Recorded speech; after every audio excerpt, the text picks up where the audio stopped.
Hi, my name is Joseph Alai. Welcome to my channel. And today I want to talk about what to actually experience in your mind when you are visualizing or imagining the thing that you're trying to manifest. The reason for this video is I've been inundated with comments and questions from my coaching clients and people who have purchased my custom Imaginal acts. They are stuck upon what to imagine, what to experience. There are many teachers with conflicting teachings today. So I'm going to take you through a process that I underwent when I was learning how to manifest systematically through a series of experiments. If you've watched my videos before, you know that I am hard set on testing. That testing is the only way to truth. And that it doesn't matter what I say or what anyone says. If you cannot back it up through systematic testing, then you will never know the truth of manifesting and you will always be swayed back and forth. So I hope through this video you can get a greater understanding of exactly how manifestation works. That the Imaginal act does not have to be coupled with a strong sense of emotion. It does not have to be coupled with a sense of belief that this thing is going to happen. And in fact, those are contrary to the teachings of manifesting and conscious creation of your reality. And once you go through these experiments yourself, and I'm going to take you through 3 stories of my clients, of people who have performed these experiments on their own, through stories and how I can prove to you through these stories of what works and what doesn't, and so that you can take away from this what to believe and how to test this yourself so that you'll never question again your power. So before we begin, hit the like button. It does something to the algorithm so that those who wouldn't normally be able to see this will be able to see this. We have been increasing in views thanks to you. I have just jump-started my channel again. And my goal and objective is, and my commitment to you is to consistently publish content so that we can get the truth back out there. I had no idea the influx of people out there sharing things that they're not entirely sure what they're teaching, they're learning on the job. And so take this content and test it so that you can know that what we're teaching here is true. And also for your experiments, write in the comments below so that you can share with the other people watching these videos just how true and real this is. Hit the subscribe button if you want to stay tuned for more systematic, broken down videos on how to manifest anything you want in a systematic, tested, predictable way. I've been testing manifestation. I have tens of thousands of experiments from start to finish, their data included, of my own systematic tests of how to use your imagination, what to imagine, how to imagine, what is needed, what is your imagination, right? And then also how to invoke mystical experiences and the truth of how this universe works. And so I boil those down, break those down, present them to you in a way that is understandable. So hit the bell icon to stay tuned for more breakdowns. So let's jump into this then. Concept here is Imaginal acts. An Imaginal act is essentially the experience you want to experience in reality, formulated into a scene that you can bring and present into your imagination so that you can experience it in imagination. The process there, if you've watched my prior videos, that will become impressed upon the subconscious. This is less important than the actual how-to, but when you imagine something properly and you've done it effectively, it will then become impressed upon the subconscious, which ultimately will manifest itself in reality. Manifestation is a word that stems from the Greek, in Koine Greek in the New Testament, and it's in 1 Corinthians chapter 12, and it means essentially to make known or to reveal. And so where I get my information is initially from the Bible. I also then have systematically tested all of the teachings of Neville Goddard obsessively. And ultimately where I get my content is I boil down all of that stuff.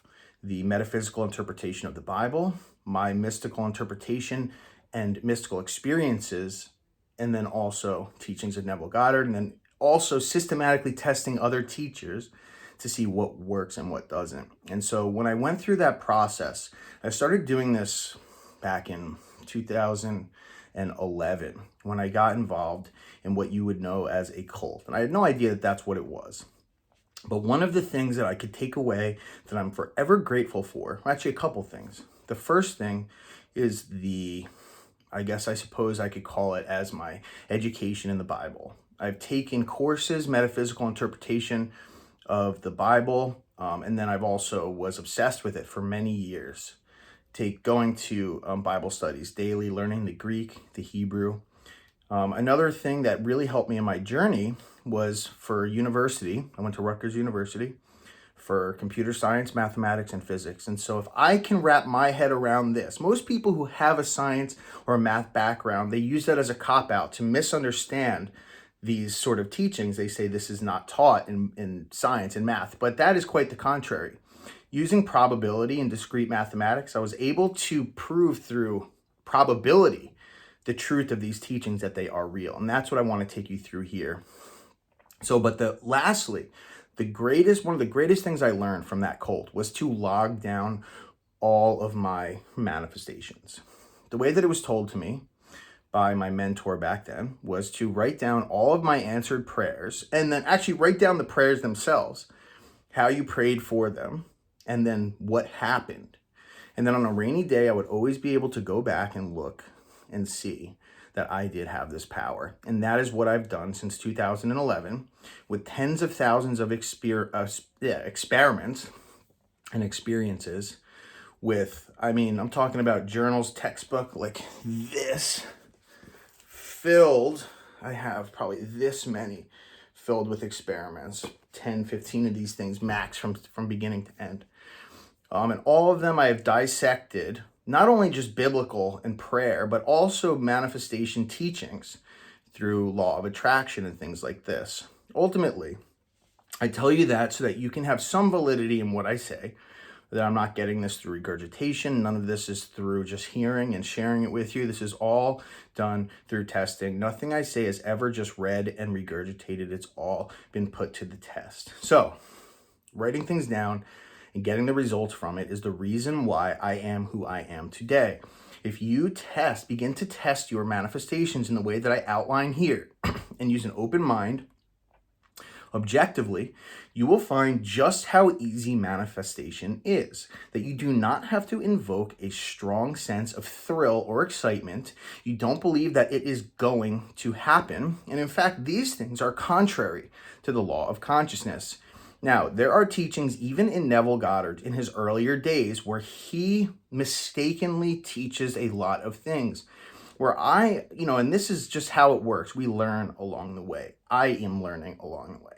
But where I come now to say this why I say this is because of what I've heard from my clients and from my girlfriend's clients too, and the things that are being taught and claim that they're from valid teachings when really they're not. So what I'm saying now is very powerful, very important, and it shatters the illusion of modern law of attraction, which is in essence that you don't have to express an extreme sense of emotion or thrill when imagining the thing that you want. So the law of consciousness. And I want to tell you about 3 experiments. The first experiment was to simply imagine something as if has already happened, period. So there's going to be 3 experiments. One experiment is the imaginal act coupled with a strong sense of thrill or emotion. And then the other experiment is going to be an imaginal act coupled with a sense that it is going to happen, a belief that this is going to happen. And then lastly, and the first one that I want to talk about is what happens when you simply imagine something without adding a sense of thrill or excitement or something to that effect. And then also you're not coupling it with the feeling that something is going to happen, the belief that something is going to happen. So talking about that first and foremost. So first, imagining without adding emotion, without adding an extreme sense of emotion. Imagining without adding a feeling or a sense that this is going to happen, a belief that this is going to happen.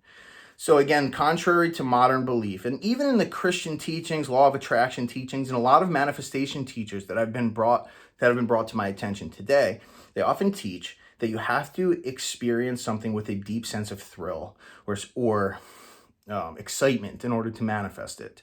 This comes from the incorrect teachings of law of attraction, people such as Abraham Hicks or other law of attraction practitioners. And this is the idea or concept that you are vibrationally going to match with the object or thing that you want to experience. And if you do that and you hold that, then you will receive it. So this is not the truth. This is how so after I learned manifestation through the Bible, right? But it was very obscure. I had no teacher to teach me these actual metaphysical teachings. I had to stumble upon other teachings in order to try to get me there.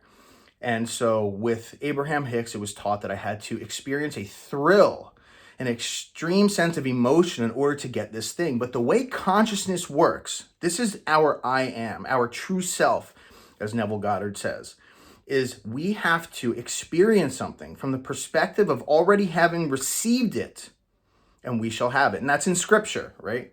Whatever you pray, believe you have already received it, and you shall have it.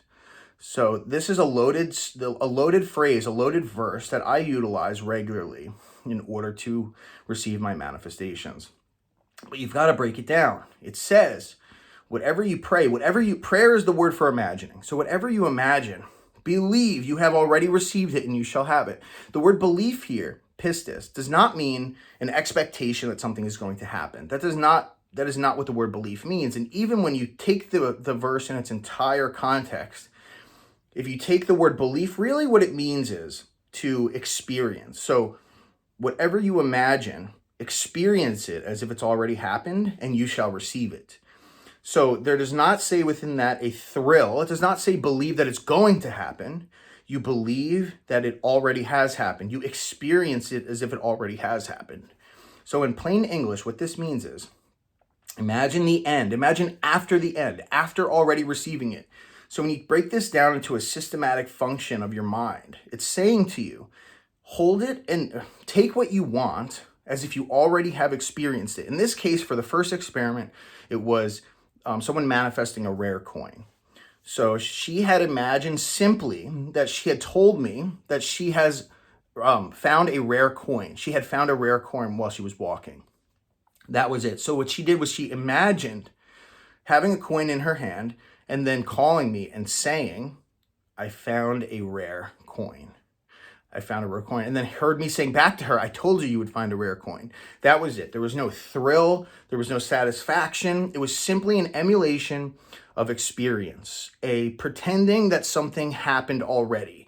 There was nothing like, just in reality, when you go back to your memories, say I asked you right now to go back to a time where you found a penny on the ground. When you did that, if you did that right now, you would go ahead and look down, grab that penny, pick it up, and whatever you did with it, if it's heads up, maybe you would say that, like, oh, good luck, put it in your pocket, or maybe you would leave it there. But there's no sense of thrill. Now, this is the way in which we manifest.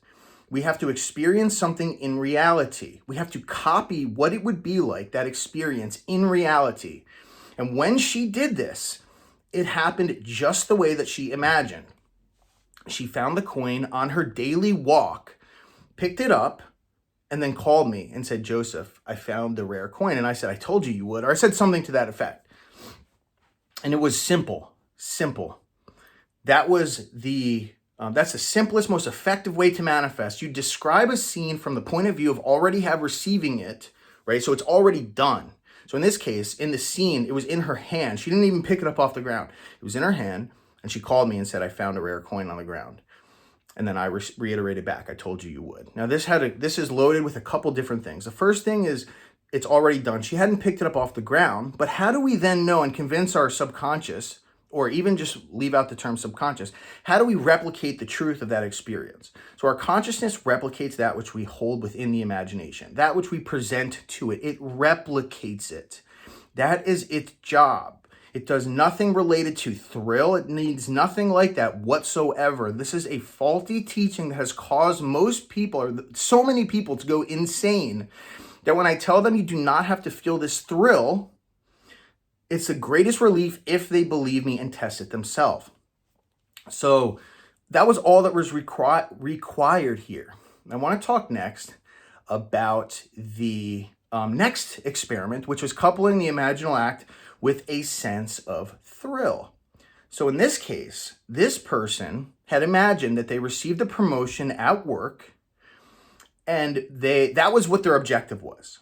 So in this case, they imagined that they were at work and that they had received a promotion, right? So that they had just received a promotion, but then they got on the phone and they told a close friend of theirs that they had gotten a promotion. But in the same likeness, in that same breath, they had an extreme feeling of thrill, like they had won the lottery, so to speak. That was because that's often kind of given as an example of what to do when you're trying to experience something from the perspective of already having it in the law of attraction or The Secret. But in this case, the experiment, the control group, which was manifesting that rare coin, is simply imagining something without adding any excess or extraneous feelings or emotions or any type of belief or thoughts, right? Simply as it is. But in this case, she added an extreme sense of thrill, satisfaction, excitement, happiness.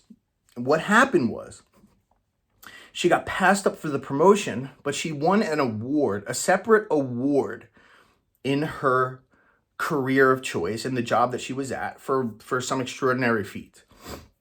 So what happened here? So the consciousness replicates the contents of our awareness. But in this case, we have a contradictory or conflicting series of contents within the imagination. We have winning a promotion, getting a promotion, but at the same time, we're adding a artificial sense of thrill and excitement with this feeling that we have won the lottery or something like this. So in this case, considering the consciousness replicates the contents of it and has two contradictory things, they don't fit together. You don't feel like you won the lottery when you get a promotion at work. Oftentimes, maybe you will feel happiness. You'll be grateful, and maybe you'll have a conversation with someone about how you're happy that you won or that you got a promotion. But in this case, she had that thought, but then the feeling or emotion, she took away all emotion that would be related to getting a promotion and replaced it with this feeling of winning the lottery. And so what happened was your consciousness snapshots the contents of it, and whichever you focus on the most will be impressed more than the rest. Now, if you equally have this, the contents of your consciousness being getting the promotion and at the same time experiencing that thrill, see, it doesn't add up properly. Really, the emotions align with something extraordinary, like winning the lottery, but the experience is something a little bit more mundane, but still kind of nice. So the consciousness doesn't necessarily have a blueprint for what this is. So it takes this, and your subconscious will manifest either or. So it would either be the promotion, or it would be something that would invoke some type of thrill. In this case, it didn't surprise me at all. It was an award, but it had nothing to do, there was no monetary value associated with it, and there was no promotion. This is what's to be expected. Your consciousness will choose something that you're fixating on. Right? In this case, that's why it's very important to experience the end result of you already having received it as if it's happening. You don't add anything extraordinary to it because your consciousness is not necessarily going to create the thing that you're intending. The subconscious doesn't care what you're intending, right? It's non-selective. It doesn't have the logical reasoning as your conscious mind. Remember that. That is, again, another teaching that I have heard recently that is just not true. And this is easily testable as well. And you can test it through this experiment as well. Imagine something and then imagine something with a thrill associated with it. And you will see the subconscious doesn't give has no care your intention. It just replicates the contents of your consciousness. So that is what happens. It will choose one or the other. It will choose what you're focusing on in visual, in perspective, in touch and taste, in sense, whatever, any sensation, or it can focus on that which you're saturating your mind with more. So in this case, considering there are two contradictory conscious observations or perceptions, one is your experience and the other is some artificial sensation of thrill, the consciousness is likely going to impress or manifest the thing that which is focused on the most.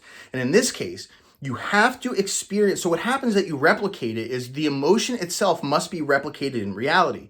So how does that emotion be replicated in reality, right? Just as the experience was replicated in reality when the person found the coin, in this case, it would have been either the experience or, considering it's contradictory or conflicting, they could experience that thrill. And so how do we experience a thrill in reality? It must be something natural. There must be a bridge leading to that experience. And in this case, what happened is a thrill was accompanied by an experience, but the experience didn't match, being that it was a promotion from work. It had to be some award, some winning something. And then that person ultimately just won an award, right? The consciousness formulated a grand idea that would emulate that feeling in real life and thought, okay, well, this person is filling their mind with something related to work, but then they have this emotion of winning something. So we're going to win them an award. They're going to have an award won. And so a master plan is formulated.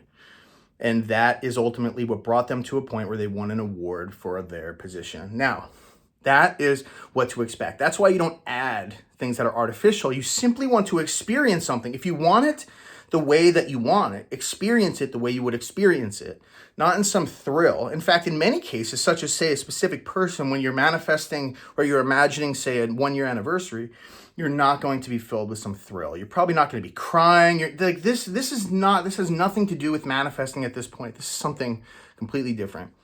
You need to, it would be more mundane. You're already married to them for a year. This isn't you're not winning the lottery at this point. You're just feeling a feeling of gratitude.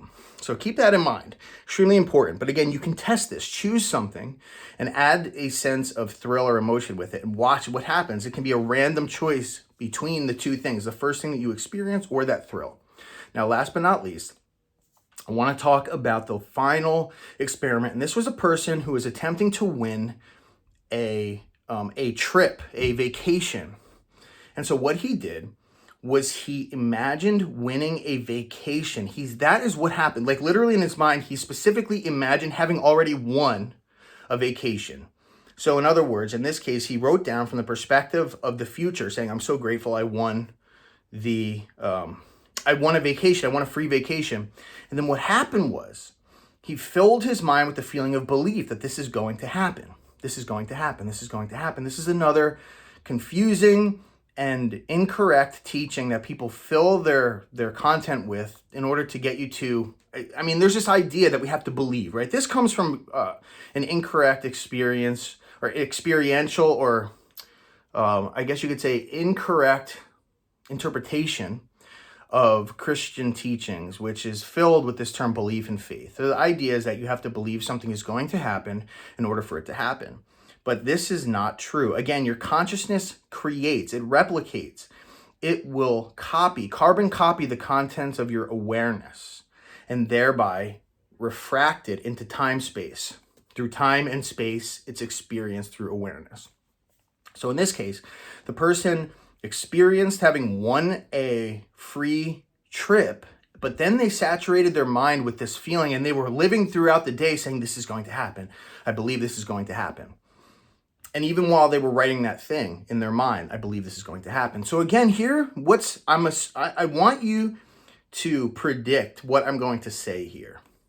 I want you to think about what the incorrect aspect of this is. Now, in most cases, the people who are teaching these things don't have the premise or don't understand the premise that your awareness itself, your consciousness, your I am, your Christ, replicates that which it's aware of. That's the entire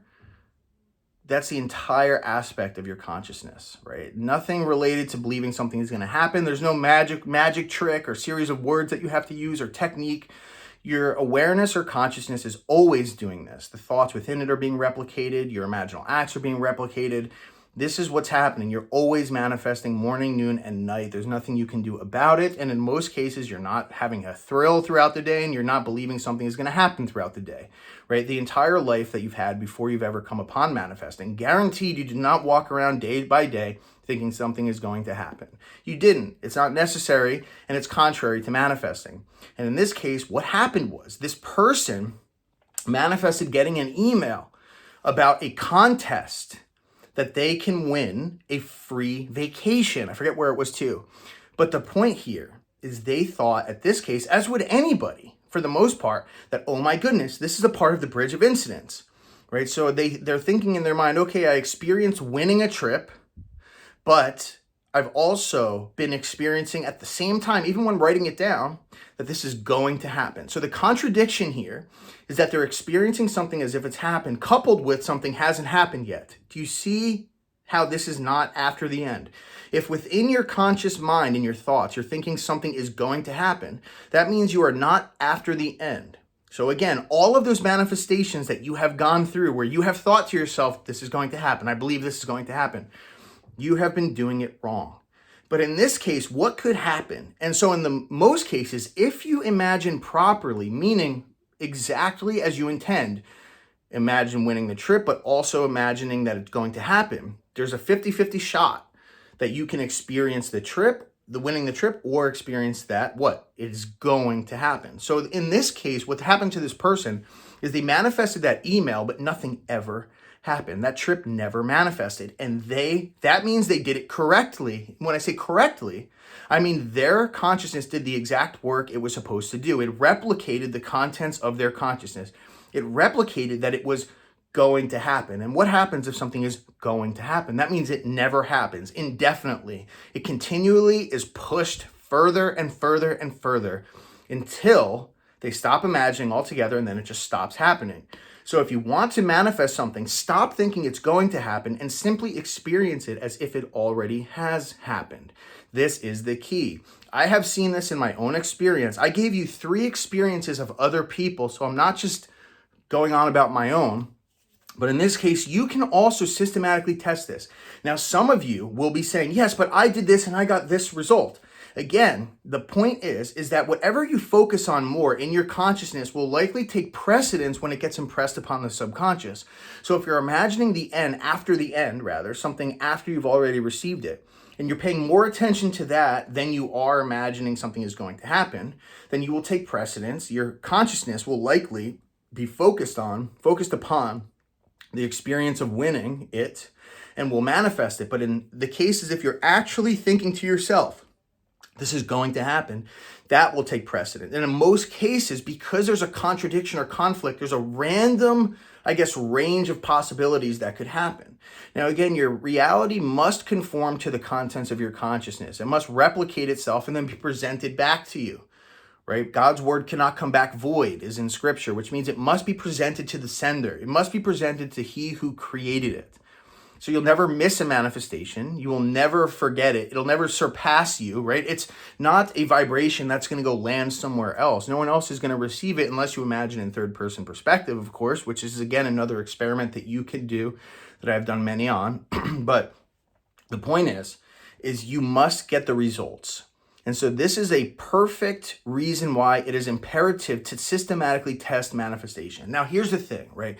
I come from a perspective of having systematically tested all these teachings. I'm talking about dozens of teachers, read hundreds of books, listened to thousands of hours of teachings and lectures. I've read every Neville lecture just about, taken notes on them, and systematically implemented them into my life. And in all that experience, obsessively over the last, whatever that is, 13, 14, 15 years, I have sieved down, boiled it down with an obsessive mind with mathematics, physics, logic, reasoning of the human mind, things which often deter people. But I was in a position where I had no choice but to do this. It was life or death for myself, and I'm really grateful to have gone on that solo journey. And at this point, it's a grateful thing for me to know, my stuff's been featured on the radio. I've had a lot of channels that have referenced my experiments and methods and things like that.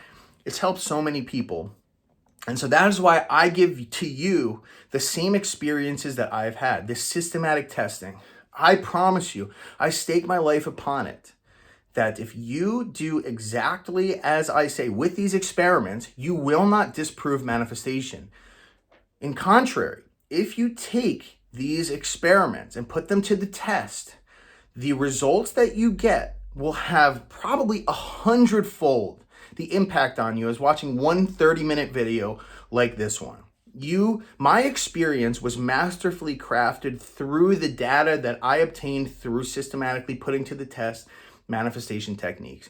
From the perspective of first-person point of view, imagining after the end, using just feeling, using any imaginal senses, which one works, which one doesn't work, anything that first person, third person, anything that you can possibly think of. And also these teachings that have been told, things like vibration, sending out thoughts, sending love, things like this. All of these things you can systematically test and prove to yourself that you are God, you are the Alpha and the Omega, you are the Christ, you do have all power. There's nothing that you can't have. You can control anything, you can manifest anything, anyone, you can change characteristics of yourself, you can heal others, you can have mystical experiences, psychic experiences are true. All of these things are available to you right now. And all you need to do is systematically put them to the test. There's a worksheet or workbook attached to this that you can utilize that can help you take you through the experiments, right? These systematic testing, the mindset that it requires to systematically test is in this workbook. You can use this to your advantage. Start making systematic tests. You will never disprove manifesting. Don't be afraid. I've had many coaching clients. Many people have contacted me, people who have purchased my custom Imaginal acts, ones that I create for people's desires and send them to them, record them, that have themselves been on such a fearful path because they don't know for a fact that this stuff works. And all you have to do, I promise you, is take a little bit of time, put it to the test. Do experiments. I can provide the experiments for you in all my videos in the past, right? I have so many videos, like 250 videos. None of them are out of date. They are still more accurate than 99% of all the stuff out there today. So don't be shy. Go back, check out my playlist, watch all my videos. You will get the greatest education that you possibly can, all of which are based upon my systematic interpretation of my experiments. So anyway, I have all my links below. Right? So definitely check out all my social links, join my email list, download the workbook. If you're interested in one-on-one coaching or these custom Imaginal acts, I have links in the description.